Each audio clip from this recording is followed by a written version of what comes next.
If you see a check VSC warning on your Lexus IS250, don't panic. In most cases, VSC vehicle stability control turns off because another issue triggered it.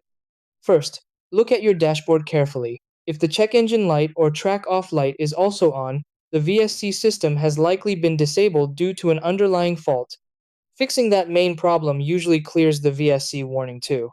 Start with something simple. Check your gas cap. Turn off the engine, tighten the cap until it clicks, and drive for a short distance. A loose or faulty cap can trigger emission codes that disable VSC.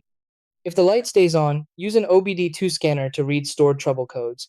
Common causes include lean condition codes, mass airflow sensor faults, or wheel speed sensor errors. Also, inspect the brake light switch, since a faulty one is common on this model and can disable traction control. Finally, check wheel speed sensors for damage or dirt buildup. After repairs, clear the codes and test drive the car. If the warning returns, professional diagnostics may be required.